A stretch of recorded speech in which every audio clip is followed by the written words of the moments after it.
membahas kembali soal reformasi Polri, Pak Susno. Pak Susno, menurut Anda, masalah apa yang paling krusial menghambat reformasi Polri? Jadi begini ya, ada banyak problem di dalam tubuh Polri ya, yang mungkin orang luar bisa menyoroti, misalnya tentang ada suatu mau kita katakan sinisme atau satir atau apalah, misalnya ada lagu bayar gitu kan, itu kan suatu sindiran yang tajam bahwa di tubuh Polri terjadi seperti itu. Nah, terus ada lagi yang mengatakan nggak usah lapor Polri, lapor Damkar saja lebih cepat. Nah, ini udah parah. Kenapa? Kalau lapor Polri nggak ditangani, tapi kalau lapor ke Damkar pemadam kebakaran ditangani. Nah, termasuk juga soal istilah no viral no justice. No viral no justice. Kemudian kehilangan ayam kalau lapor Polri, kehilangan kambing atau sapi. Ini tidak boleh kita anggap sepele. Harus itu koreksi ke dalam untuk diperbaiki. Hal-hal seperti itulah yang harus diperbaiki oleh tim reformasi Polri.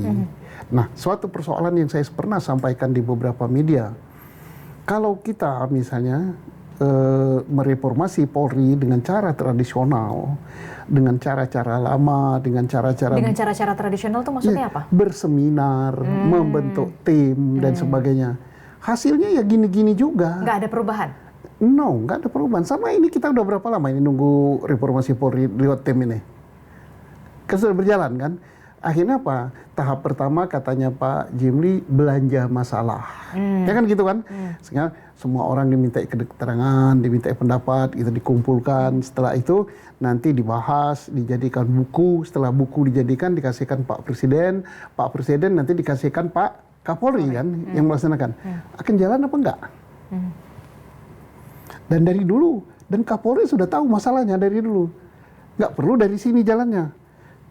Masalah-masalah yang sampai kepada tim ini, ya, termasuk Kapolri sendiri di dalam tim reformasi ini kan, sehingga orang bingung di dalam tim reformasi Polri ada Kapolrinya dan ada mantan Kapolrinya. Hasilnya kan dari diskusi-diskusi ini tanpa masukan dari luar nanti dimasukkan ke Kapolri, Kapolri yang harus melaksanakan. Dan Kapolri sudah tahu masalah itu. Jadi seharusnya menurut Anda apa yang kemudian saya katakan hal yang mungkin ekstrim, mungkin apa, tapi mungkin Polri banyak yang nggak setuju itu kan. Salah satunya?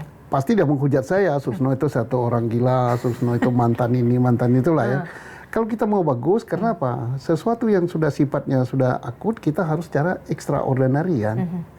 Contohnya di negara Georgia, Hong Kong, dan sebagainya. Dan banyak senior-senior polisi yang pernah mengadakan studi banding ke situ.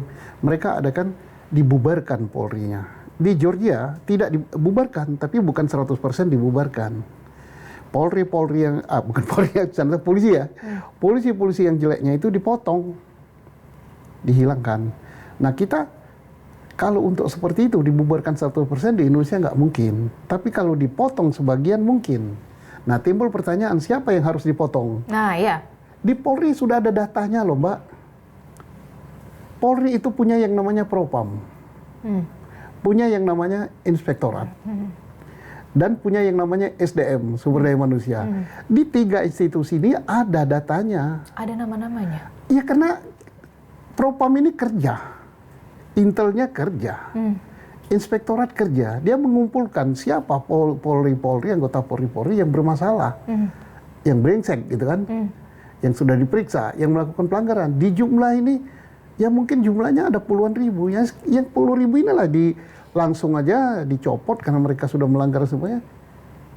Nah kalau, dan itu ada level pangkat ini, dan mungkin juga ada level pangkat jenderalnya. Kalau ini sudah dilepas gitu, kan ada dampaknya kan. Nah satu, dengan cara begitu. Yang kedua... Tapi apakah mungkin se-ekstrem itu dilakukan? Negara lain seperti itu, dan sukses kan. Oke. Yang kedua, saya katakan agak ekstrim juga. Tim reformasi inilah yang dijadikan Kapolri sementara. Jadi kolektif kolegial kayak KPK gitu kan. Misalnya Pak siapa itu? Pak Mahfud, Pak Jimli, Pak Yusril gitu kan. Jangan ada polisi lagi. 3 orang ini jadikan kayak pimpinan KPK komisioner. Dialah yang mengambil pimpinan Polri. Sehingga dia kalau menemukan sesuatu yang tidak baik, dia bisa merubahnya langsung karena dia punya kewenangan. Dia punya kewenangan, dia punya keanggaran dan lain-lain. Dia berhak merubah peraturan. Misalnya presiden memberikan waktu setahun gitu. Nah, setelah pulih baik, dipandang baik, baru berarti ini udah normal kembali, maka diserahkan seperti semula. Kembali ke timbul suatu masalah, wah itu melanggar undang-undang. Ya, tapi presiden di Indonesia kan sangat kuat kan, bisa mengeluarkan Perpu. Dan Perpu itu bisa dirubah menjadi undang-undang manakala DPR menyetujui. Kan kuat sekali. Nah, satu.